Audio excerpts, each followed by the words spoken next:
Oh.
Just a peaceful walk.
Ça va? Ça va bien? Ouais, toi? Puis je vais mettre 70.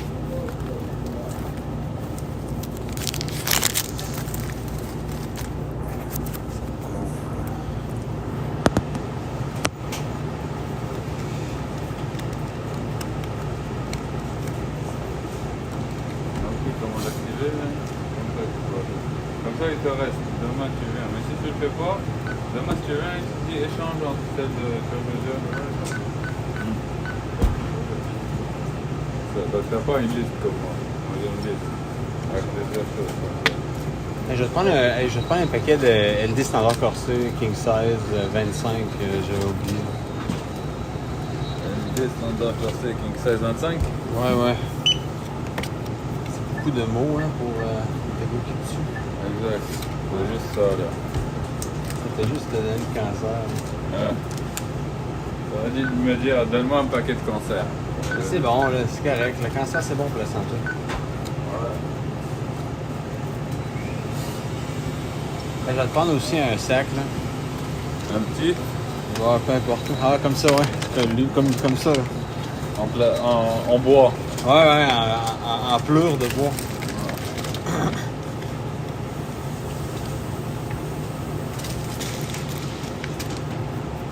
On va pas faire ça.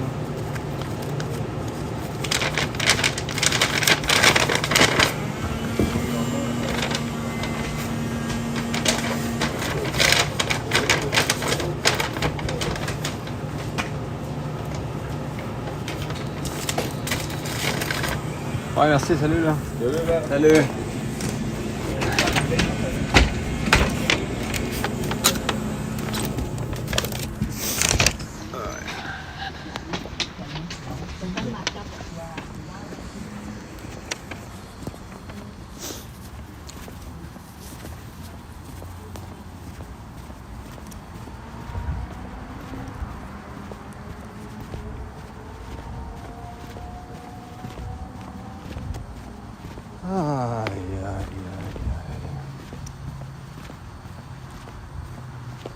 Maybe I'll sleep tonight. I don't know. You never fucking know. I have $40 left. That's the last meet. All day tomorrow.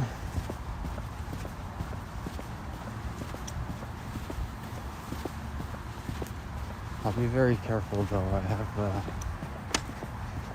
I can turn it around. It has happened in the past. And I have an ACH transfer coming in. Normally coming in tomorrow. It's supposed to be today, but sometimes ACH is a back type.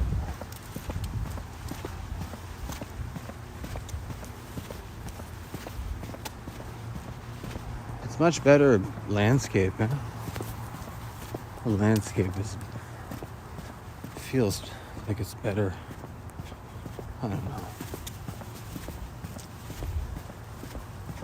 Just the quality of my phone. You can't even compare it to what I had not too long ago. It's not this. It's so much better a phone like this.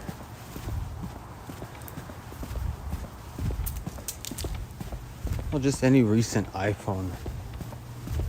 You can't even compare.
You know how you used to have like home videos?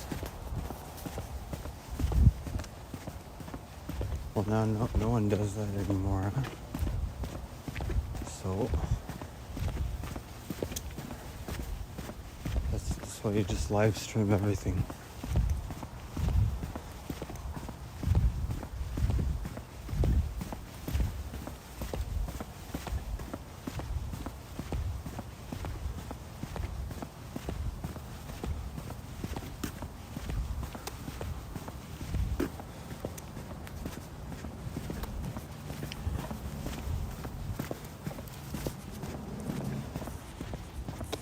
Man. Oh well, I might sell my computer tomorrow.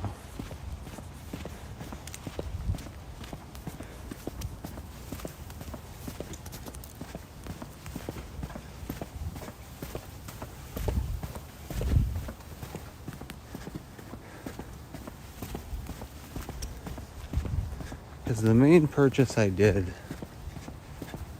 that I intend on keeping is really the phone. That's really an upgrade. But the Mac, I got it for super cheap. And I was able to connect iCloud to it and install apps and stuff. But then I had the very good idea, which I'm never going to do that again on an older Mac. I wanted to install the update, and that just wiped it all clean. Like nothing was, I couldn't use it. So I had to put it in recovery mode, and oh my god, it's so bad. I would have kept it for a long time. If only I had just kept the version I was using. Because it was great, man. I was able to edit stuff. But now I guess I can just use it as a monitor. But if it stays the way it is, and I can't rewind the update, so now it's just fucked. That's what's bad with old Macs. You eventually just can't use them as computers.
crunchy foods? Yeah, right. Instead, start stopping with Thrive.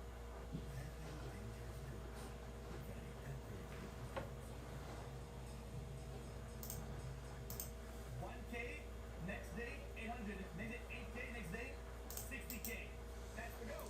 I mean, then 20, 20, 20, 30, 30.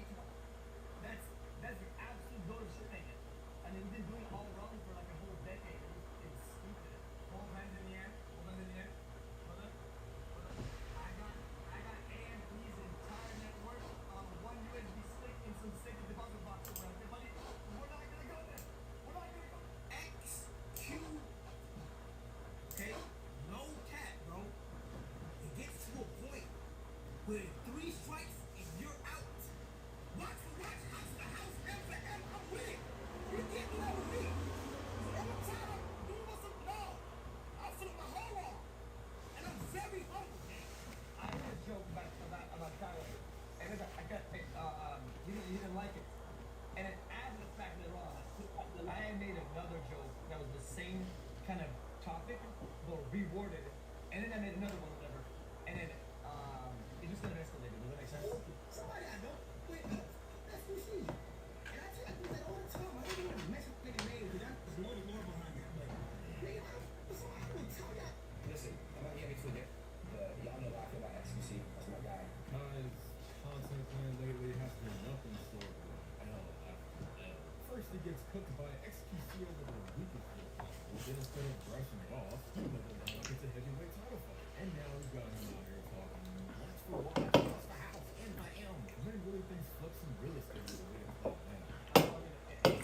And I said, or did just do the Kai strat and beg for something? Like that was the gist of it. Like, is that like subathon or like begging for subs, whatever, like that go beg for subs type thing, right? Because I see streaming to be like panhandling, it's all like one or the other. It's bad things to say that, but we're all like begging for money. The funniest part is this all started in December over XQC pulling out the Kai strat, basically saying the whole subathon thing is just a big gimmick, which is not exactly right. Drop 100 gifts for then watch Kai blink twice like a hostage. Peak innovation right there. But instead of letting it slide, Kai treats it like it's a personal diss track. Oh my, here we go, bro. Take 100 gifts if you want me to be happy, guys. Oh my god. Oh my god, wait. Oh, that's a good strat. Wow. The consonant strat. Wow. AJ, you let him do that? Hey, when does Kai cross the phone? When does he not? When does he not? Say something, Q. Oh, AJ, say something. It's not me. Oh, you're gonna make me hype and play. What about composure? That. You. That. Bro, you won't do some funny. Stop, bro. Like that. This guy's young, huh? XQC is a bit older. My age.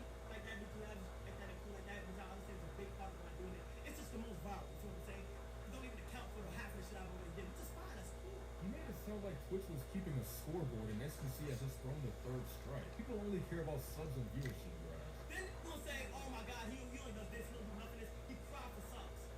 Dang, I just switched up to so many things. We can do whatever we want. I just switched up to international. I done went international overseas. IRL, I done did gaming. And you was on my, when I was giving Elden Ring, you was in my chat, offering me 25,000 for each boss that I fought. Every time you came back in, that's not even bringing up, but I'm bringing back, man. I tried to spin the whole thing into a highlight reel, talking about going international, doing IRL, switching up all solid moves, but none of that really counts as all a one-liner about subathon. Then he took a nuclear with the money talk, basically telling XQC they could go ban for ban like it was a pay-per-view financial death match. The internet loved it because the idea is ridiculous. Guy's bag is huge, sure. XQC has been streaming since the Stone Age. The guy's practically locked in a lifetime Twitch pension at this point. XQ. Okay? No cat, bro. It gets to a point where 3 strikes and you're out. I've been relaxing. I've always shown Phoenix support. I've always been cool, collected, never talk. Very cool and collected. But when there's little jabs getting in there and not saying, and I'm not saying nothing, then feel free that they can make even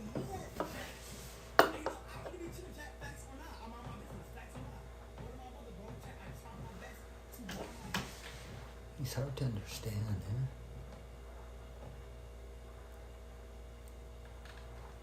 Business. I don't even address nothing. I be relaxing. Everything that happens that's a part of me ends up being something else.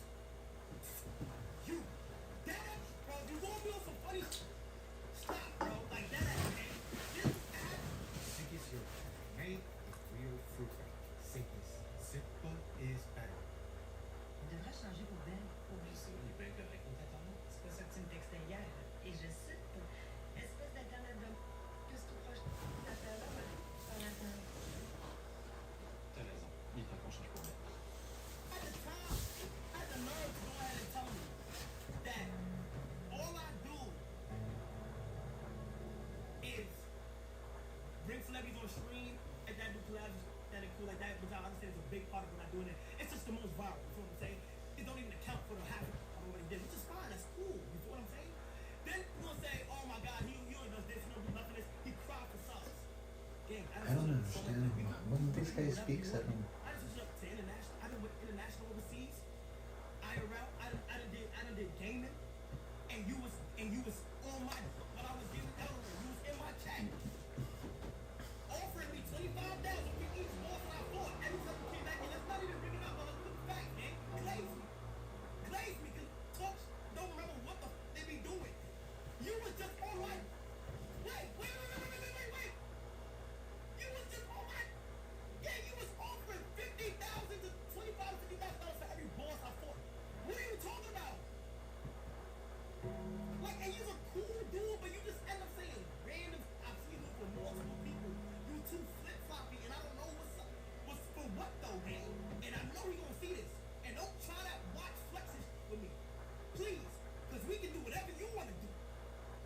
Watch for watch, house for house, M for M. I'm with it. You can't do that with me. So don't try to do some no. I'll flip my whole arm. And I'm very humble, man. You feel me? Like I hate when they do that, man. It's like, bro, I be too. Even my people around me be telling me like, yo, Kai, you be too chill. But it's like, damn, it's like every time I just wanna push my buttons, bro. And it's like, bro, we be chilling, gang. Every time we be chilling. So that's all I'm gonna say about that situation, bro. And if I can't take accountability on it, that's on him. At this point, things were serious. Both hands in the air. Both hands in the air. Brother. Brother. I got AMP's entire net worth on a one USB stick in some safety deposit box somewhere. Okay, buddy? We're not gonna go there. Chill, but it's like every time a nigga just wanna push XQC saw the whole band for band thing.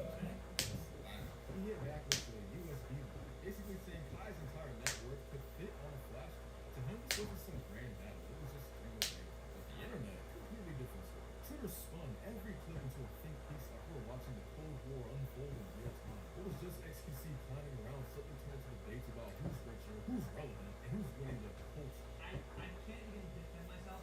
I can't even make the defend or anything to go against. It's not even myself. Because they actually understand it. Whether people call me a panhandler all the time, so we call each other no content. Me and everybody else say, you have no content, your stream is gone, you're a panhandler, home was done. It's just the way we do. Like it's not like some hitting anybody.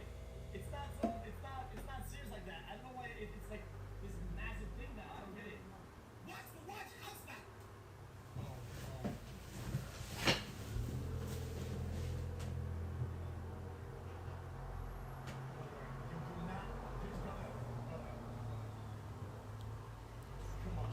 Do not want to go back to back. We're not going to house M for M. I'm with it. Bro, 30% validated viewer? I mean, you have to be kidding me, right? Brother, that's less than 30%. Bro, that's 31% validation. And then came the real escalation. XQC putting on the detective hat and accusing Kai's crew of running a viewbot empire. Forget subtle shade. This was a full PowerPoint presentation on stream. He basically implied that Kai and Reggie were pulling numbers straight out of the Matrix. One day they're chilling at 1,000 viewers, the next they're breaking 30K. And the chat looked like a church basement during bingo night. 30,000 live viewers and not a single W spam. I saw you talking about something. Viewboters? Yeah, what was up with that? Yo, do butters. I don't know if we're saying about these days.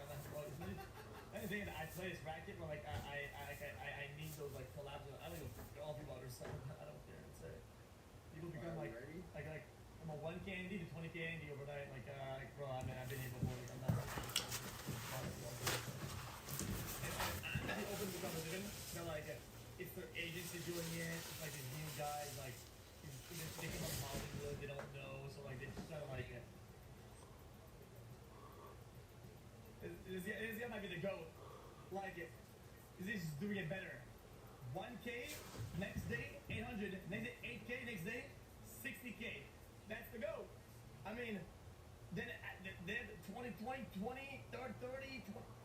That's the absolute GOAT of shit making.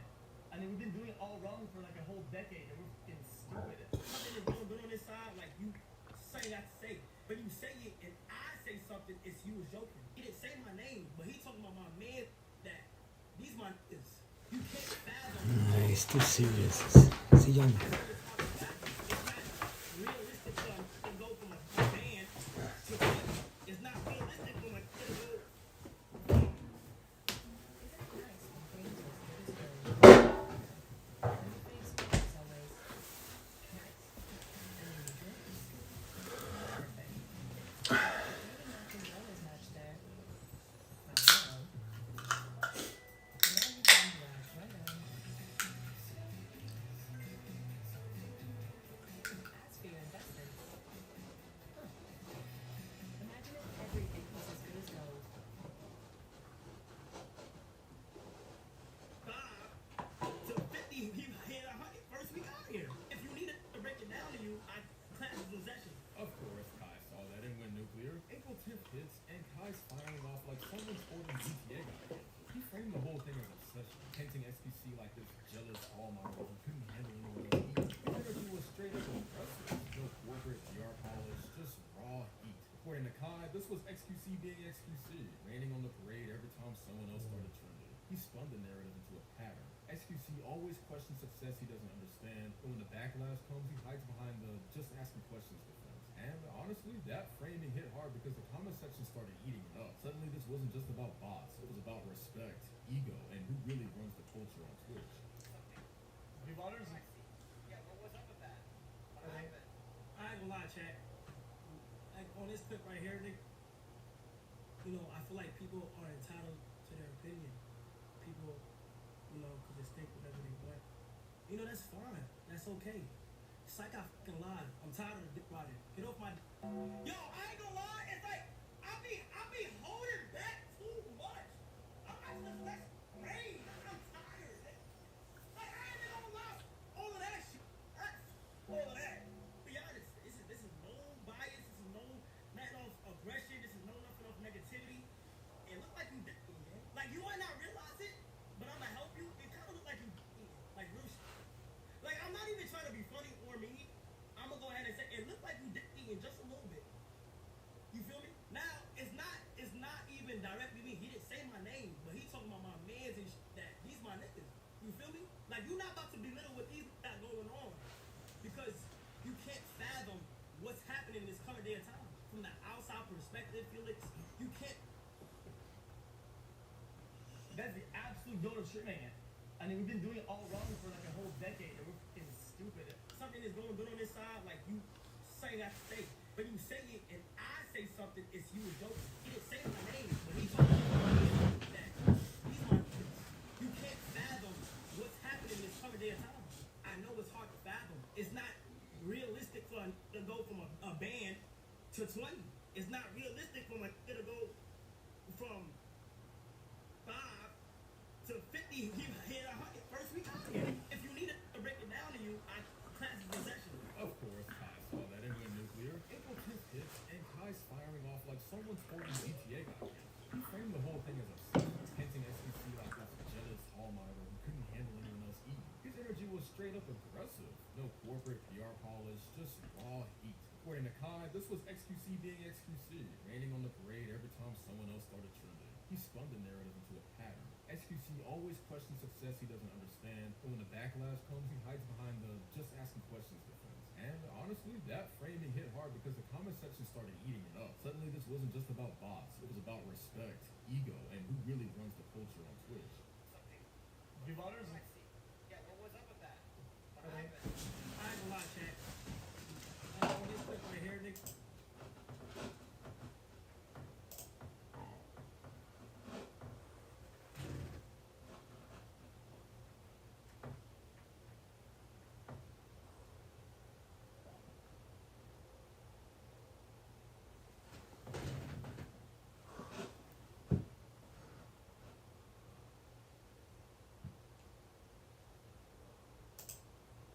to be your own boss? As a moving helper, you get to decide when you work and where you work, what moving services you offer. You even get to choose how much you charge. Okay, guys, so I don't know what it is, but it seems to be there's something in the water or maybe something in the air. Because all these scams, all these fake gurus, they're finally facing justice. Last video I did on Ty Lopez, he's big trouble with the SEC, and now we have the CEO of the company. Turns out her entire company was a scam, and now she's going to prison for 7 years. She's not getting the old slap on the wrist from the SEC like Ty Lopez is. She's going to prison, man. The entire thing was a scam. She tried to scam JP Morgan Chase, which is never a good idea.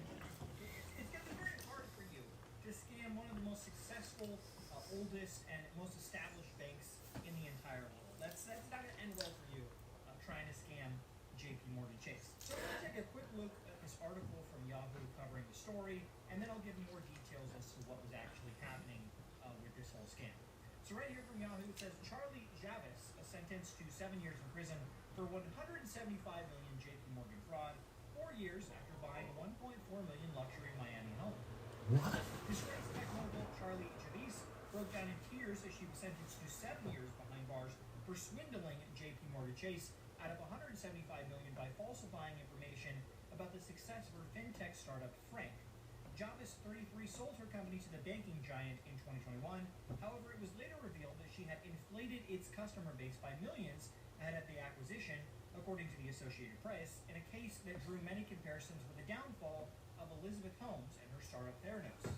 The former Forbes 30 Under 30, we'll get to the Forbes list in just a minute, that's very interesting.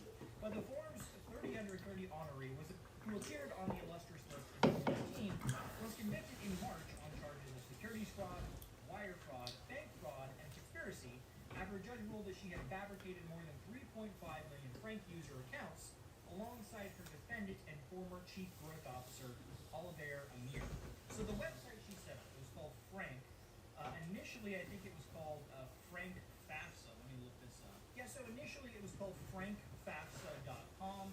If you don't know what FAFSA is, it's the free application for federal student aid. It's a government program, and this website was designed to help people use the FAFSA easily and be able to sign up and get federal aid much easier. Now, for me personally, I used the FAFSA back in, not Frank, I didn't use their website, but I used the federal website, FAFSA, back in 2009 when I first went to college. It actually is very helpful for someone like me. My parents didn't provide me any money to go to college, thanks Mom and Dad, so I had to pay for it all myself. The FAFSA was very helpful. It got me a bunch of Pell Grants and stuff like that. And then when I transferred, I initially went to a community college. And then when I transferred to a 4-year, I was able to get government-backed student loans through the FAFSA program. I went to a private school, so I had to get some private and government-backed loans. And the government-backed loans are a great deal because the private loan that I got from Sallie Mae, the interest on that, I think, was like 25%, which was insane, right? The government-backed loans that I got through FAFSA was 2%. So that is a much better deal. The actual FAFSA program is very helpful to a lot of people to be able to afford college. So her company, Frank, was trying to get people to, their website was designed to help people use the FAFSA easier. Now, in my opinion, again, I haven't used it since 2009. The FAFSA itself is a very easy website to use. So this seems like one of this like middleman type companies that doesn't really need to exist. I don't really know why this was created other than to try and make this lady and her accomplice very, very rich. Now, initially, like I said, it was called frankfafsa.com. The Department of Education actually sued them because they actually have a trademark on the acronym FAFSA. So they had to change their website to withfrank.org. When they changed it to withfrank, that has no connection to FAFSA at all. I don't know anyone who would like go to, I need help with FAFSA, so you go to a website called withfrank.org. That doesn't make any sense again. So the company was launched in 2016. Again, then it was sold in 2021 to JP Morgan Chase. Javis claimed at the time, according to the lawsuit, that they had 4.25 million users, but according to the lawsuit, they only had less than 300,000. Now, apparently, they paid a data science professor $18,000 to create a list of fake user-generated names and addresses so they could pump more numbers, which caused JP Morgan to want to buy them because they apparently had 4.2 million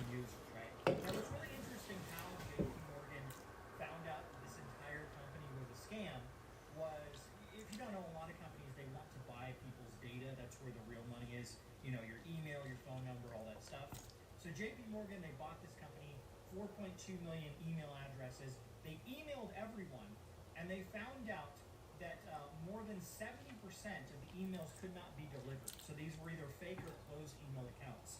So that obviously that was a huge red flag to JP Morgan Chase when they, buy this company, and 70% of the emails they send out cannot be delivered because those people don't actually exist. These are fake customers that were made to pump up the numbers. Again, this is very much like it's in a different field, like the Theranos, the Elizabeth Holmes and Theranos. But I would not be surprised if this lady has a Netflix movie or a Hulu series made about her at some point. Now, one thing I want to touch on that they talked about in the Yahoo article was that she was initially on the Forbes 30 Under 30 list. Now, if you're familiar with this list, it is quite infamous because of how many people Forbes has put on their 30 Under 30 in different fields, whether that be like finance or law. They highlight these people. They think these people are going to be the future, right? And so many of these people who have been on the Forbes 30 Under 30 list eventually go to prison, right? So that's why a lot of people call it the Forbes to fraud pipeline. So let's go to some people that were initially on this list as well. You had Sam Bankman-Fried, who was on the list in 2021. He was the one running the whole FTX scam. And then you had Caroline Ellison, which was Sam's girlfriend. She was on the list in 2022, also running the FTX scam. Now we have Charlie Javice, the person we're talking about in this article. She was on the list in 2019. You had Nate Paul, who's a finance guy. He was convicted of lying to lenders. And then you had Martin Shkreli, who was on the finance list in 2013. He went to jail for stock manipulation. And then you had Cody Wilson. He was involved in the law aspect of the law and policy back in 2014. He was on the list. He actually went to jail for, I don't know if I can say that, for offenses against children. So he got in big trouble for that. Then you have people like Lucas Dublin, he was in finance in 2014. He went to jail for misuse of raised funds. And then there's a bunch of other people who have also not gone to jail, but they've been accused or charged. You have Joe Ross, he's the leader of a large cryptocurrency platform, 2019 finance honoree. He's facing finance fraud charges. And then you have Jessica Ma, who was accused of financial embezzlement and harassment. So there's a lot of people on this 30 Under 30 list. Basically, if you get on that list, it's the first step. You're pretty much guaranteed that you, at least a majority of people on that list are going to end up in prison for any major lawsuit in 3 years. But there you go. There's the story on Charlie Javice. She is going to prison for 7 years. This is an accusation. I think she's pled guilty, so this is the punishment she has to face. Hopefully, we can get some more scammers in prison soon. But let me know what you think about Charlie Javice going to prison for 7 years for her scam company Frank, which had way less use.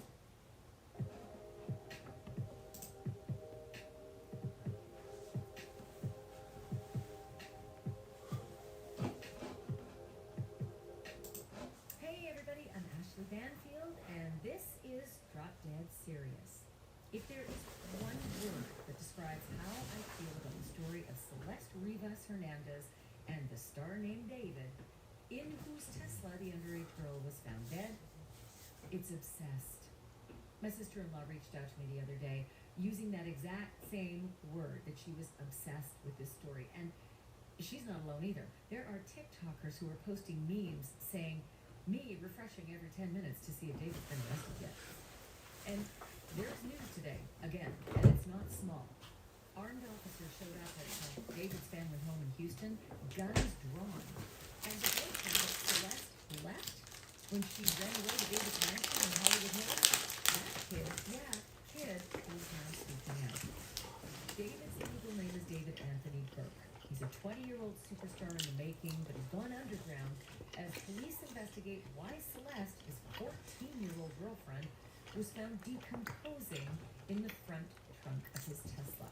If you're just jumping into the case, or if you want the full backstory or the timeline, all of it, I have put together a playlist with all of our coverage and it's linked in the episode description. But up until now, the coincidences seemed uncanny between Celeste and David.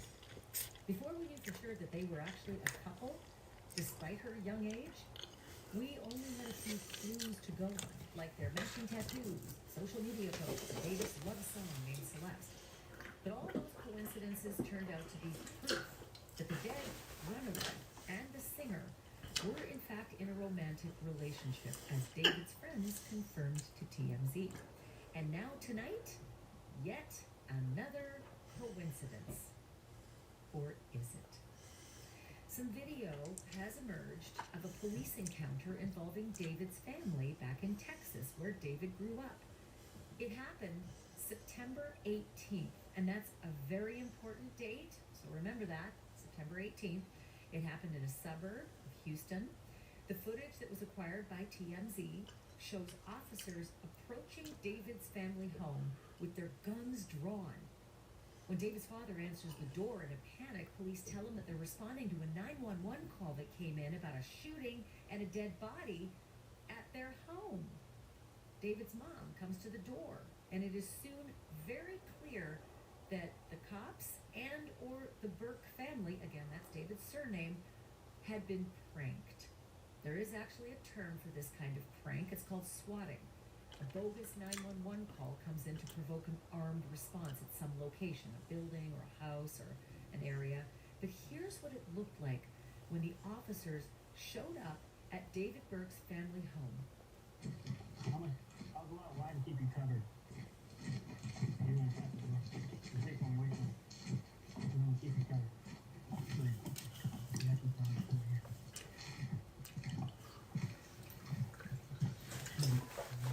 Okay, what can I do? See, we got a phone call from here saying that somebody was dead. Is there somebody else that lives on this property that has your address? What's your address? That's it. We got an address. There was a gunshot and a woman screamed. I'm serious. That's why we came up here like this, because they talked to the caller. Whoever they were talking to said that there's a person dead.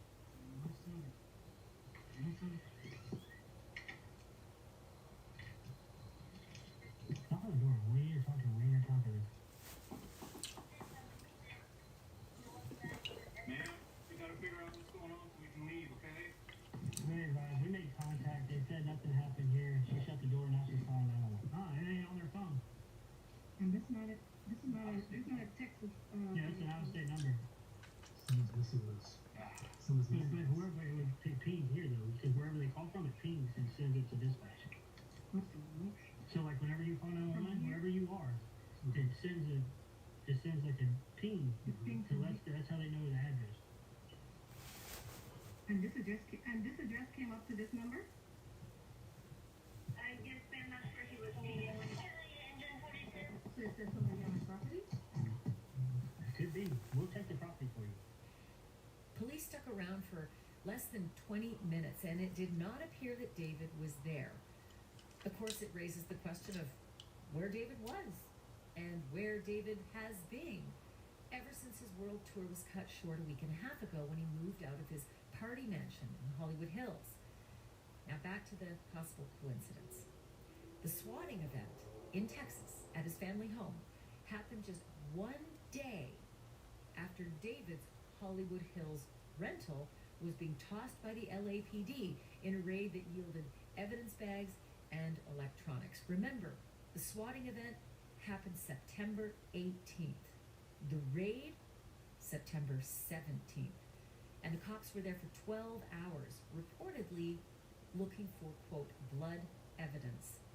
There's no word on what they found, but they still haven't brought any charges against David or anybody else for that matter. So basically what you have here is a teenage runaway who, by all accounts, was in a romantic relationship with someone who was much, much older. An illegal relationship, because it's clear her parents weren't giving the okay to this relationship, right? Some states, it's okay to have a 14-year-old with a 20-year-old if the parents are all right with it. But she was 12 maybe, and definitely 13 when she was with David. And he at that time would have been 18, 19, or 20. All of that is illegal if the parents aren't okaying it. And in some states, it's illegal even if they are, right? So we've got this child who's decomposing in the trunk of an abandoned Tesla for weeks and weeks, likely upwards of a month or more. She's decomposing on her 15th birthday in that trunk.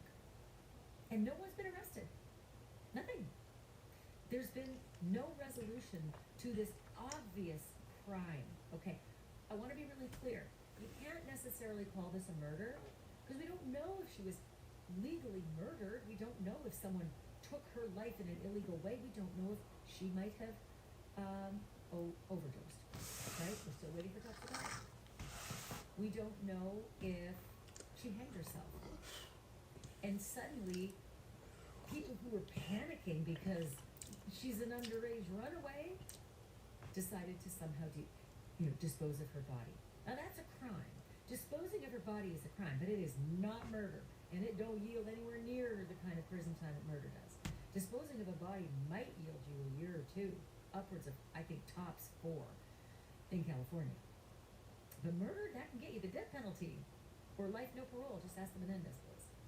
So we're talking about a horrendous thing that happened, and definitely a crime. No one's been arrested.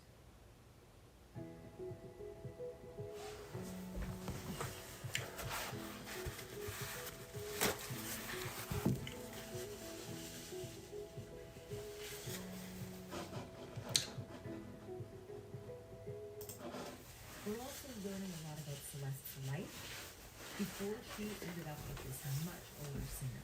A California teenage boy who says he dated Celeste before she ran away to Hollywood is now speaking out. And he's doing so with his mother right beside him. That gives a lot more credibility to the story, right? Damien Hernandez is 15, the same age that Celeste would be had she lived past September 7th, when she was running.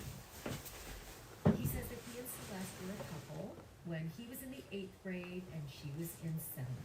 In an exclusive interview, again with TMZ, that's been like a rocket ship on this story, he says that Celeste was indeed unhappy at her home and may have been running away from her family as much as running to her rich and famous new boyfriend. But before I play you this 15-year-old boy's interview, which I think is really insightful, I would like to thank you, and Atlas would like to thank you. Honestly, even though he's sleeping, he's very, very happy that he's here with us. I want to thank you for supporting this podcast.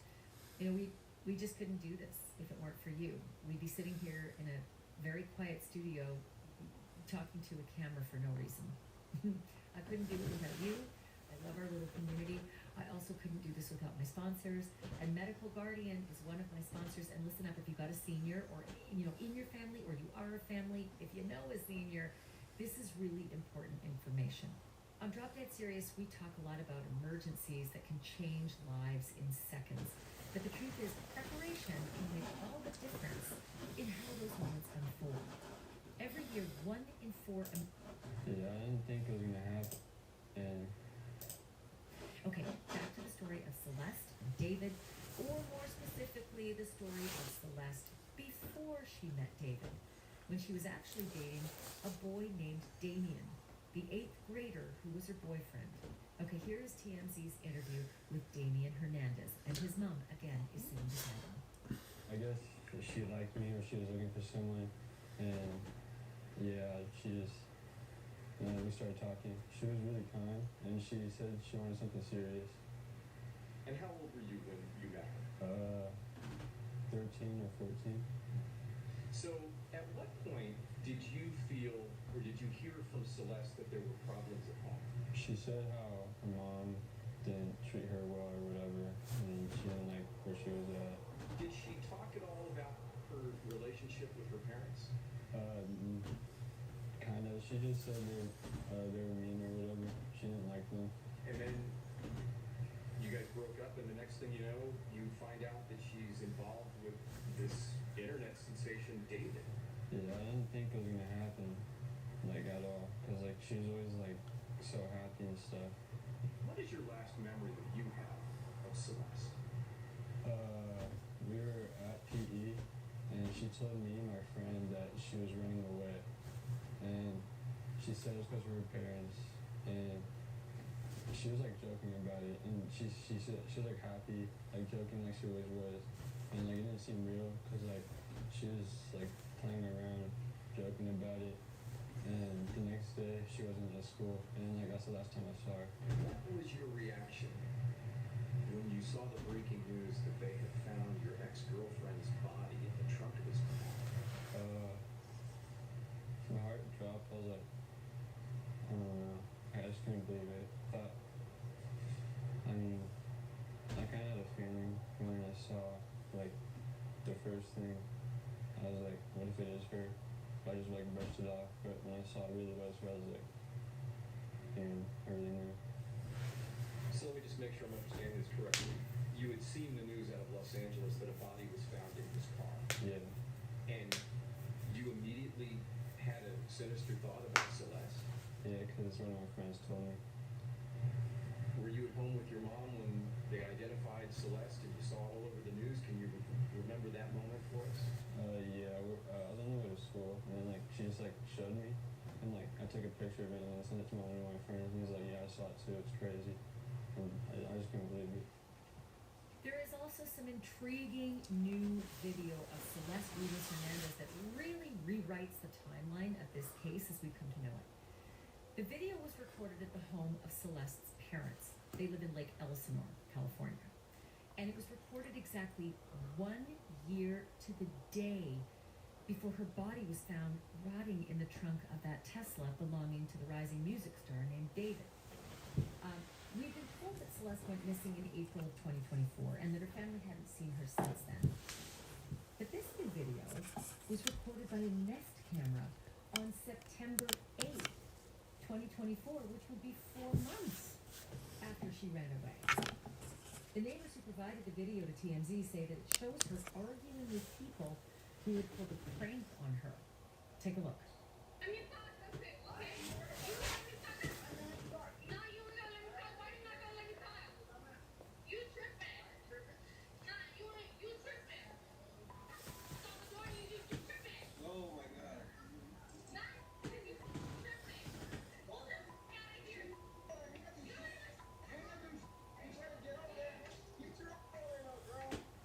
This video seems to prove that Celeste visited her family at least one time after she ran away.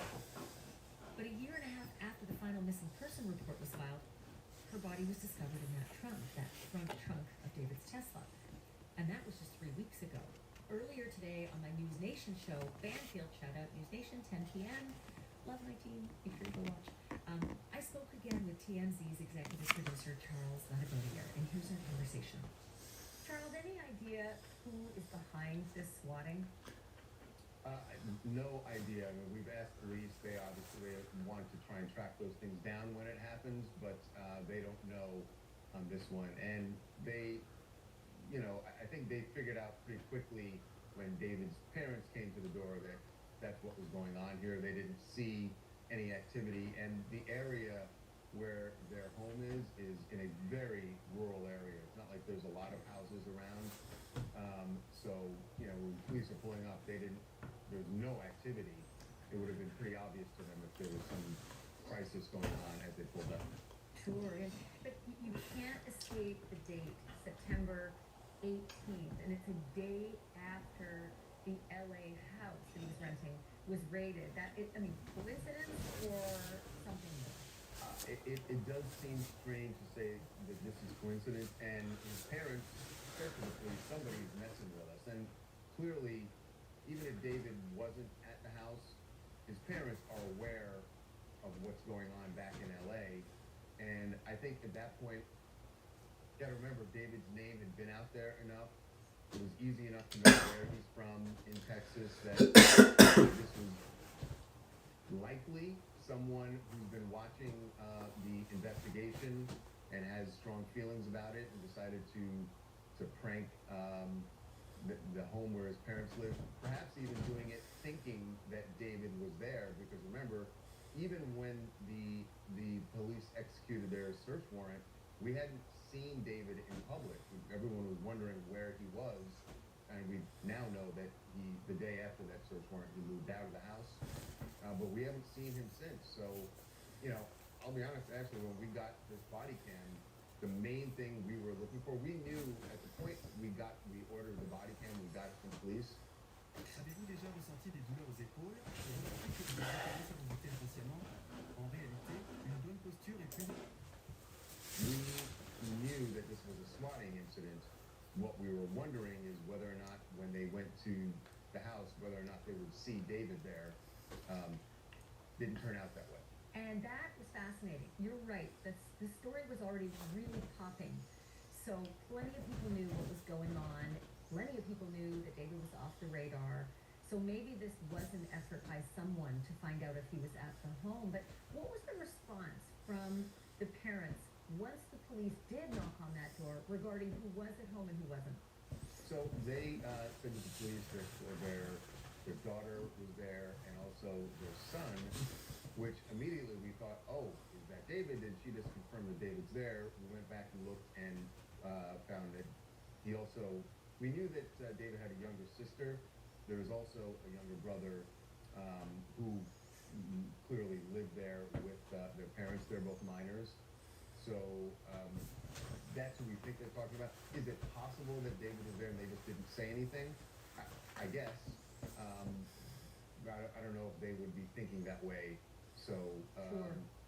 So David, from what we gather, is that his mother was really heavily involved in his career. There's apparently a video saying that he had to ask for her permission to use, private plane, which makes me wonder if David would have been able to travel back and forth to Los Angeles during this tour if he were involved in anything nefarious without her permission and without her knowing exactly what.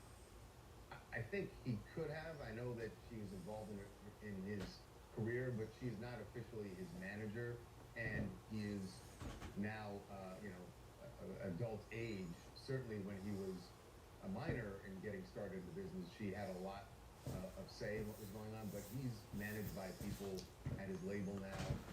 So there's nothing we've heard that makes it seem like his mom had that much control over him at this point. So I don't think necessarily she knew exactly where he was, at every moment during this tour. So whether or not she would know his whereabouts during that time when the body was found and the weeks right before that, I don't have any indication that she would. I expect that they have been deluged with, requests for comment, but I wonder if the police have paid them a visit. My expectation is that possibly yes, given that he spent some time at that house. But let me switch gears to Damien Hernandez, a 15-year-old boy. TMZ scored an incredible scoop with this boy and got an interview with him. He was ostensibly Celeste's last boyfriend. Take it from there. Yeah, Damien, I think the right description for him is her last boyfriend before she ran away, before she started running away in early 2024. He said they met when they were, I think he said either 13 or 14, but and probably 13 because he's 15 now. But he said that they met through mutual friends. The way he had heard it was that, she was looking for a boyfriend, like a serious boyfriend. And they started dating. And he said that they had some interesting conversations about her home life. And it clearly stuck with him. He said that he recognized right away when the story, he and other people in school recognized when the story came out about this body being found in David's car. They were all aware of her relationship with David. And did she say to this boy, Damien, what her relationship with her parents was like? Yeah, what he told us was that she described it as not a good situation. He said that she would say that her parents were really mean, and that she didn't like being at home, and in fact announced to him and other friends that she was planning to run away because she didn't want to be around her parents. Now, you kind of think that's something teenagers typically say, right? At some point, all teenagers go through this with their parents, and they say, oh, they're too mean, they're too strict. It sounded like it was something more than that, at least the way he said that Celeste was struggling. Did he indicate that she'd ever said that she was abused in any way? No, he didn't say that there was any abuse. It was just more about her not liking the environment that she was in. Beyond that, anything else he said beyond that, like I said, was hearsay. And we obviously are still trying to talk to other people in town who knew Celeste and knew her family to get more information. But, you know, we're also still continuing to try and get in touch with her parents. We told you that we spoke to her mom early on, right after or right before they confirmed that the body was Celeste, but we have not been able to get in touch with her since then. And I think for obvious reasons, the family has kind of gone underground, and they're not doing interviews anymore. Yeah, there could be so many reasons for that, totally understandable. With Damien, this 15-year-old boy, did he indicate at all why they broke up? Was it David that broke them up? He didn't say that. He said that she basically said, that she was going to be leaving. He said that, it's funny, our producer asked, were you upset about that? And he was like a kid. He just went, nah, not really. I kind of figured we were just friends. I already had realized that we're just going to be friends. And he was like, I'm cool with that. So he wasn't heartbroken. I think we even asked him, were you heartbroken? And he said, no. So he clearly had moved on at that point. But he said that it was really upsetting once he saw the news. One, when they saw the news about the body being found in David's car, he and other people in town, in school, he said, were concerned that it might be Celeste. Which is interesting because that's exactly what Celeste's mom said to us when we spoke to her, which was before they had identified the remains, and she just said that she had this really horrible feeling that it might be her daughter. So people and kids in that town were certainly watching the story and were worried.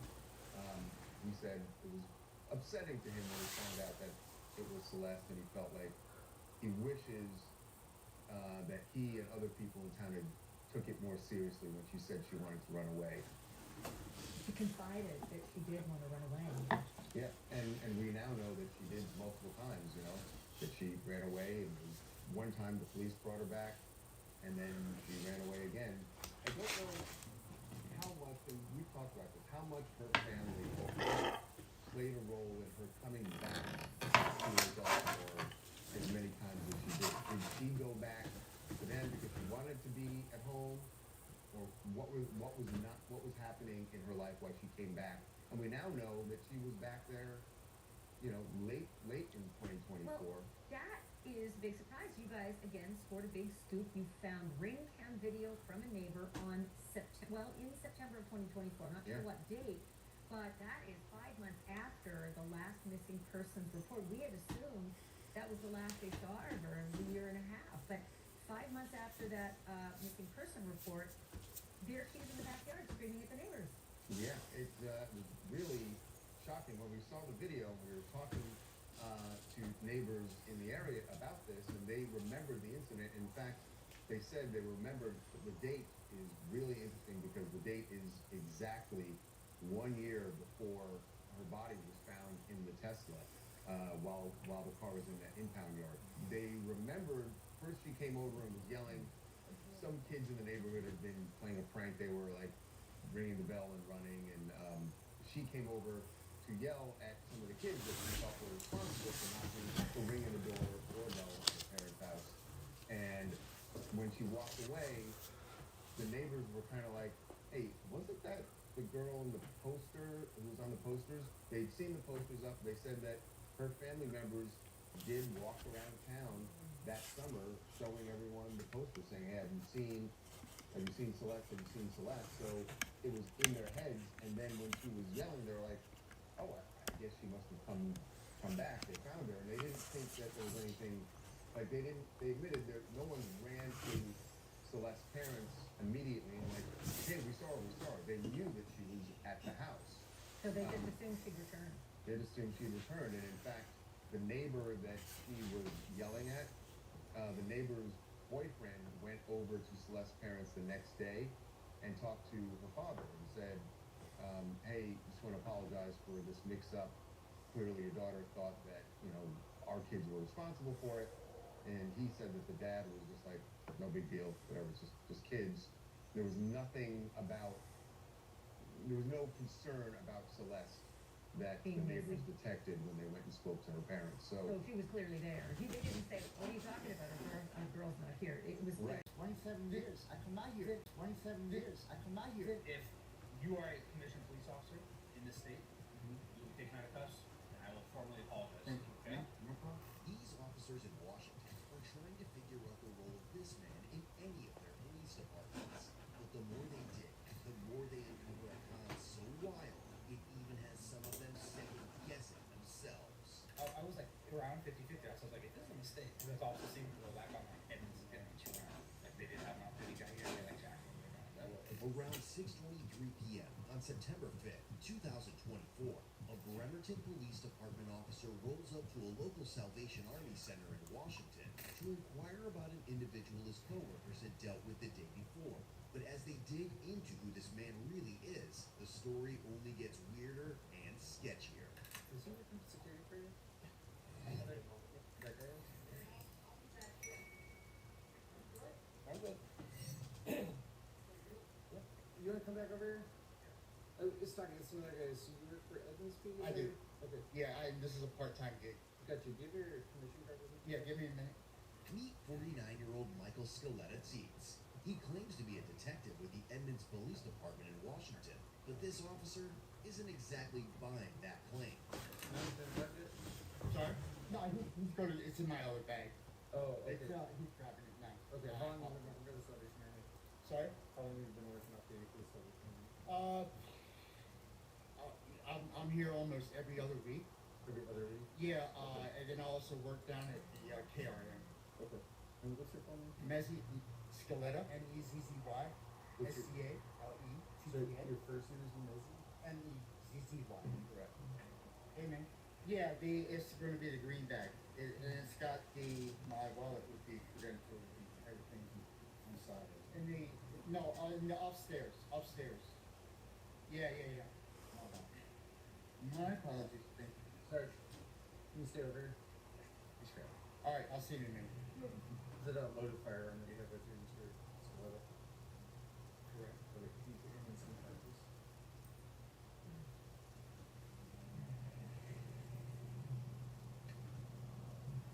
From there, if there's some sort of assault search, you can go there. Can we not do this in front of everybody, really? You're doing just like you did. Okay. Yeah, that's fine. Can I contact my command? Do you have any other firearms on you, sir? No, sir. Okay. Here's what you do. So you're not under arrest right now, but you're being detained, okay?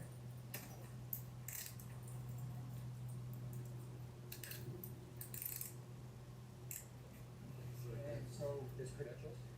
Okay. And then front. What agency did you say you were? Edmonds? You with Evans? And yes. Okay. You understand this being detained? I understand the whole process. Yes, I do. Okay. Is he hired by somebody? No, by someone. He's hired by your company. Okay. We're concerned that he's impersonating a police officer, not credentialed. He knows for a fact that he's a police officer. That's the concern. So once you credential that, we'll just all be fine. Okay. Sir, what'd you say your name was? Sorry? What'd you say your name was? Is it okay if I check your credentials? Absolutely. Can you do that? Not forget. Yeah. Yep. Where is it at? In front? Should be.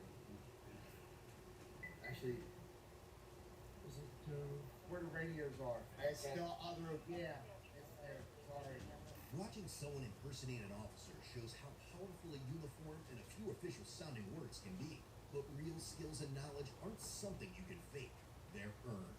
Just like learning a new language, you can actually use in everyday situations. Looking to explore new cultures, connect with loved ones, or boost your career? For me, it started when I wanted to reconnect with some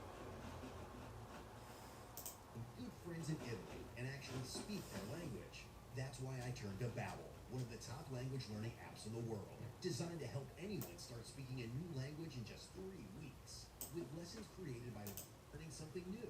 Right now, Babbel is In our jurisdiction. Imagine being able to build an app with your name on it just by thinking about it. Meet Base 44. And we haven't been notified that, hey, Salvation Army's got armed law enforcement. That's not true. You might have just been going from your employment to your car. However, when we came across you, right?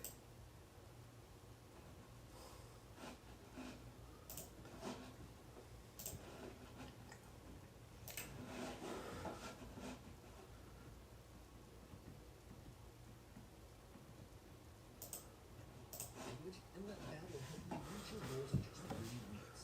And don't forget to leave a comment with the language you'd love to learn. What's your first name? Messi, M-E-Z-Z-Y. Nancy, I'm sure. You understand why you're detained right now or no? I don't know. I think I Okay. Is it okay if I explain some of it? Sure. Okay. So first off, if you are a commissioned police officer in this state, you'll be taken out of cuffs, and I will formally apologize. Thank you. Okay? No problem. All right. Here's a couple problems though. I'm one of the supervisors in the city right now. If Salvation Army is hiring uniformed commissioned law enforcement, who's going to be carrying badge, gun, vest, especially not in our agency? So if you're us, especially if you're law enforcement, you understand. You see a guy with a detective badge, police badge, I think there's a SWAT badge somewhere on there as well, right? In our jurisdiction, and we haven't been notified that, hey, Salvation Army's got armed law enforcement. That's not true. You might have just been going from your employment to your car. However, when we came across you, right, you're uniformed enough. When we came across you, that's an accuracy. The concern is, especially because we weren't given notification, right? I'm not operating. I'm not doing. I'm not working. I'm not. Well, here's the problem. It's messy, right? Correct. Here's the problem is that you're leaving. Even if you're leaving, Salvation Army, this is the #1 crime hotspot in the entire city for us. I know this. I'm a retired Baltimore City. Okay. 27 years. I come out here. Okay, You know, let me talk. I can. I'm sorry. Well, I think we're getting our wires crossed a little bit, because what I'm trying to get you to understand is, I understand that you're just leaving if you're off duty. If you know this is the highest crime area in the city, and you know that that's likely to use your law enforcement experience and working leaving the area, probably not the best idea to be wearing a vest, armed, uniform, because it's going to make us think something. Up to and including possible criminal impersonation of a police officer. That's why you're detained. We get all that checked out, and you know what? This might be an error for their bosses and our bosses, because if this is all true, right, and we weren't, and we just weren't notified, that's what could have solved this, is an email saying, hey, just so you know, there's a guy who's law enforcement, he's being hired out to the Salvation Army. You may see him come and go from the parking lot. That's what we'd said. Sounds good. We've heard. Have you heard anything about this? No. You might have called in this last night. I share. Yeah. I'm on payroll. Say it again. You're not on the payroll. That's period. Suspicion around Michael kicked in the night before. On September 4th, 2024, around 6:32 p.m., a Bremerton officer had shown up to check out an unknown fire nearby and ran into Michael, who claimed to be with Edmonds. But something about how he acted and the gear he had just felt off. So about an hour later, the officer swung by the same Salvation Army Center to talk to him, and Michael's behavior just made things feel even shadier. You have a problem with him? Oh, they asked me to come outside. I thought it was for you. Who else is awesome? I don't know. He's on the phone. No, I thought I followed up.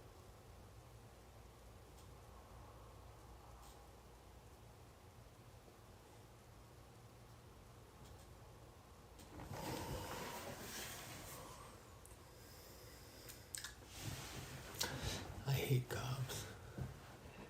But can you imagine how low you have to be so low?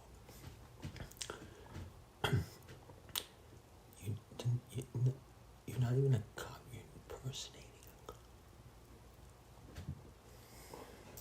I thought you guys needed help with that. No, we thought. No, I'm confused right now. It's my birthday back for a while, so I was out with COVID. Oh, shit.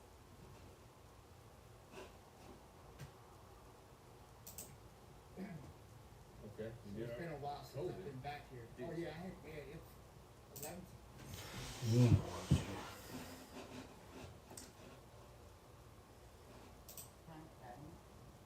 And it was the worst. I You're had to go to the 11? hospital, get breathing treatment.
than that.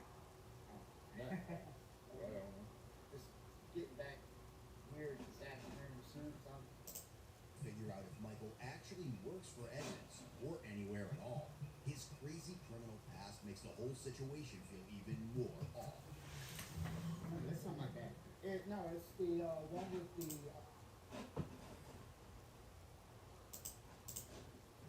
So what are the stations?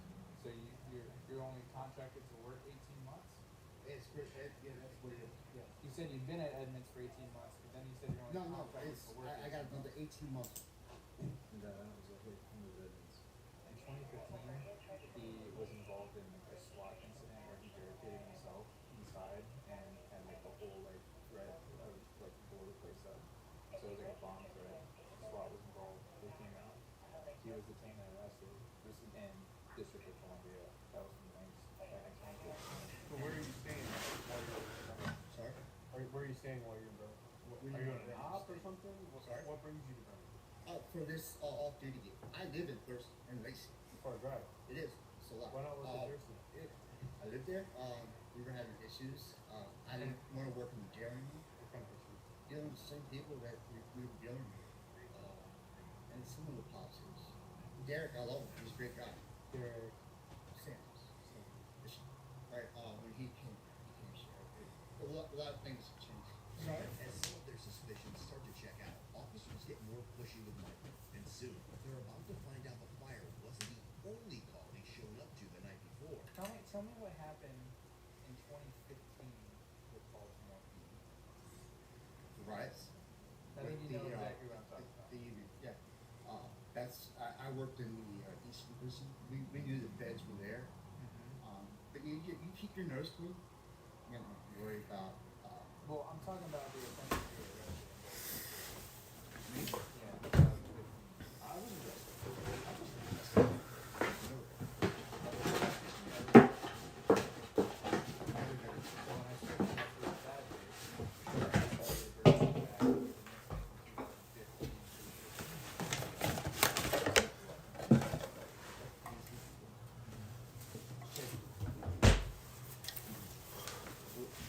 Take me on take this right now. No. The shirt is in the plastic. It's reflective vest. It's straight from golf. Can we check by Jacob? Absolutely. If you want to. You guys can do it. Go ahead. Where's your key at? Black plastic bag. It's got some Gatorade in it and it's got my wallet. I just want to confirm you're giving us the consent to search the vehicle. I just want to hear from you, yes or no. Are you giving us consent to search the vehicle? We're going to tear my vehicle apart? We're gonna search the vehicle. We're not gonna like. We're done. Right. We're done. No. You're not gonna tear my vehicle up? No. Okay. Apply for a search warrant, do what you gotta do. Remove the gear. So no problem. He's going to jail. No problem, sir. Good man. Because I know you. I'm not like saying that. You are just explaining the reason for the response. Okay. Yeah. He's a good guy. He's in prison. He's getting a firearm. Jacob would like to get his Bible. With your car. He needs to grab the Bible. Yeah. I don't have to anymore. I took a test and it was negative, but I was out sick, so. You doing COVID? I did have. Oh, okay. I'm not sick no more. I was able to return back to work. I was treatment, but my mouth was dry. No drink water? No ankle holster, nothing like that. Sorry? No ankle holster? Secondary firearm? No, absolutely not. I'm not going to. No weapons, no weapons. You got everything right here. Is it Do you have anything else in your pockets? Like your wallet? I believe I have my vape on the side. Okay. From this Do you mind if we take that out? Absolutely. Michael's masks are starting to slip, and pretty soon, a bunch of witnesses will be lining up with crazy stories from the night before that'll leave some of the officers shook at the shit Michael pulled. His boss is Jacob Stevens, as in Steven Group International. Okay. According to him, he's been looked into background check. Told he was. Can you expand on the policy with it?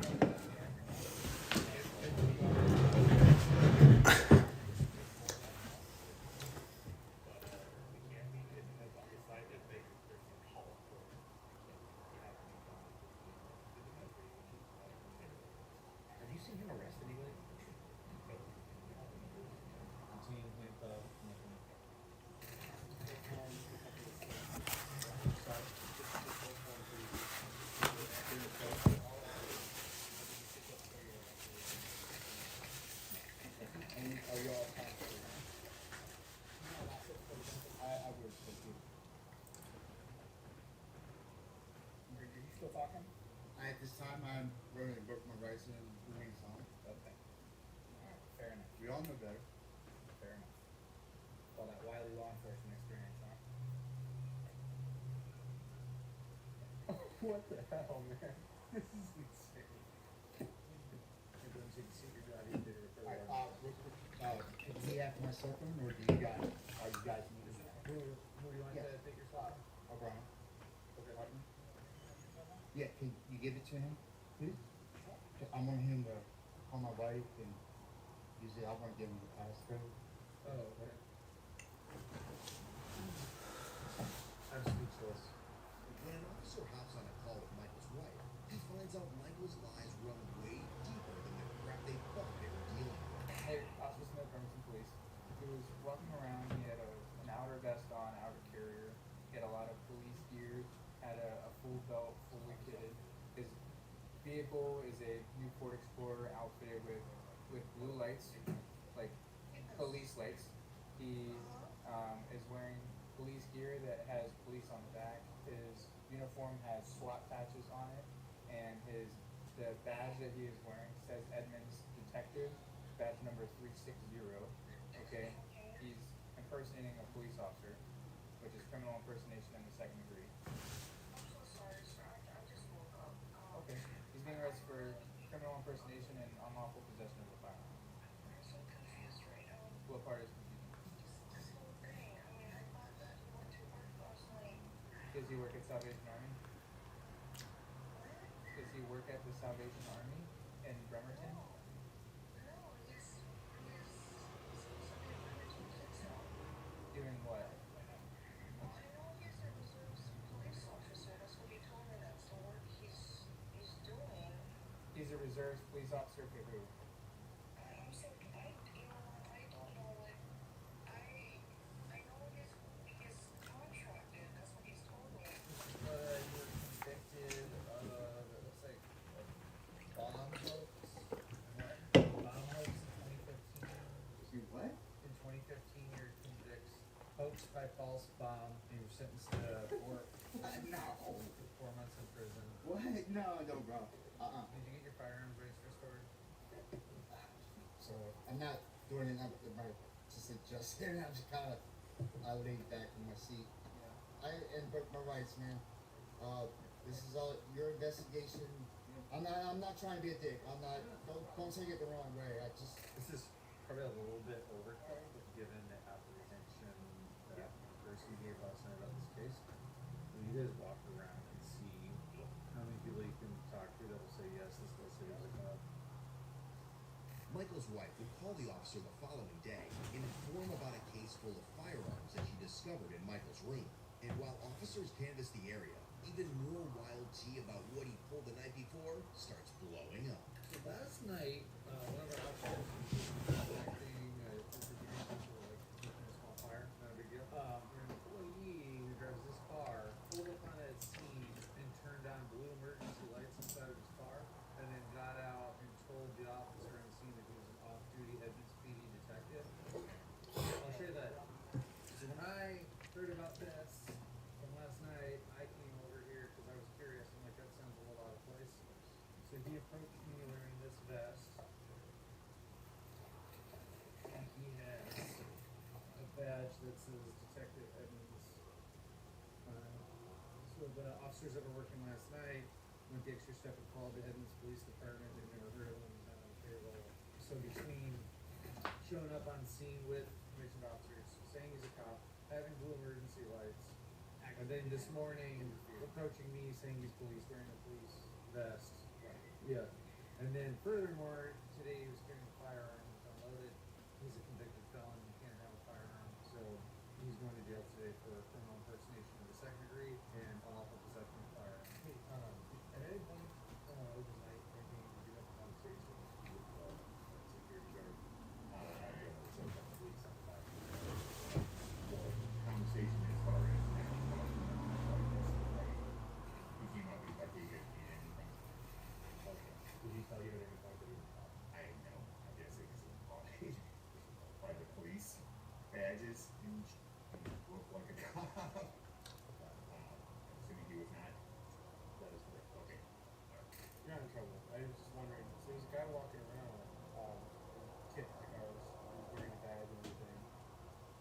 talk to you? Yeah. What did he say to you? Okay. Did he ever claim to be a police officer? Checked my bag and made sure that I didn't have anything I wasn't supposed to. Yeah, I never seen it before, but I never had either. what did the staff had asked me about, you know, when you talking about having so much the hygiene or medications and I told one of the staff guys, I said, well, you know, that's my medication. Yeah, this is medication for my third-degree wound, you know. Right. Yeah. And he goes, you have that wound covered up. I go, it's 30 grand from agent. So did he ever tell you that he was a police officer? He had this thing on, right? So the guy that also police, did he ever talk to you? Yeah, I talked to him this morning before 7-Eleven. Did he ever claim to be a police officer? Yeah. Okay. Anyway, we was at 7-Eleven fishing everybody out down there this morning. They thought they'd get off the property. At 7-Eleven? Yeah. Said hi to him, but he didn't say anything, and then he talked to one of the guys who was on the ground there. When was sitting that? down. This morning. You were 5:30. 5:30? Yeah, just before 5:30. Around that time. Did he say he was a police officer then, or? Well, he kind of told him that, you know, that it was like, it's not this time of the day that you're supposed to be here, you know, So you said you had talked to him. When did you last say you were? This has been probably 2 months ago.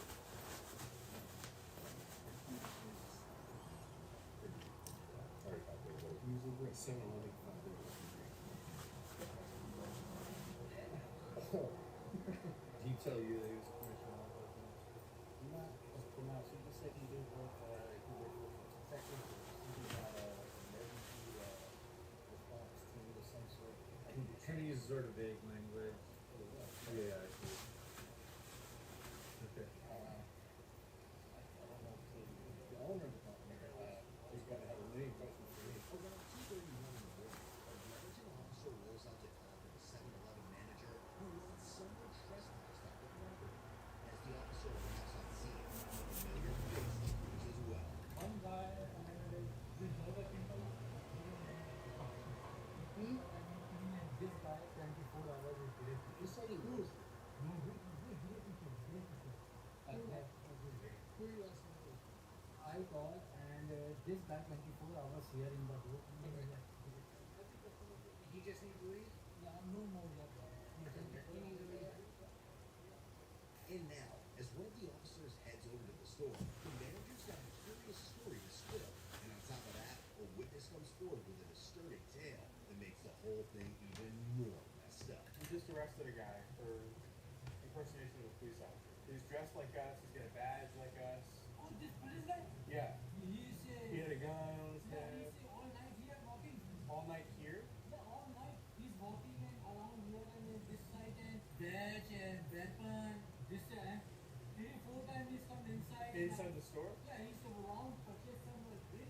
Yeah. And I call for one of some people here 24 hours. So I Yeah. call 911. Your colleague is come. Okay. So he's together come. He was talking to customers? Yeah, something? customers inside. And he told them that he was a police officer? Yeah. When he came up to your window, shining lighting and stuff like that, Right. did you get a feeling And that... one of you guys. Yeah, so there was one left. Were you getting a feeling like you were being, like, questioned during, like, a police investigation? Or you feel like you were, like, he was kind of, like, detaining you at a point? in there. He would kind of lean in there. You know, he made a suggestion. Remember I told you. He said, well, you know, if I release something or any information, I'm not depending on you. And I'm looking at this guy like, I Yeah, I don't know who you are. Yeah, and then he started telling me about how he's going to have control over the narcotics department. He's going to be running some of you guys' unit. He's been promoted and he's moving up here this way. The last time I seen him, he was drunk as a mother.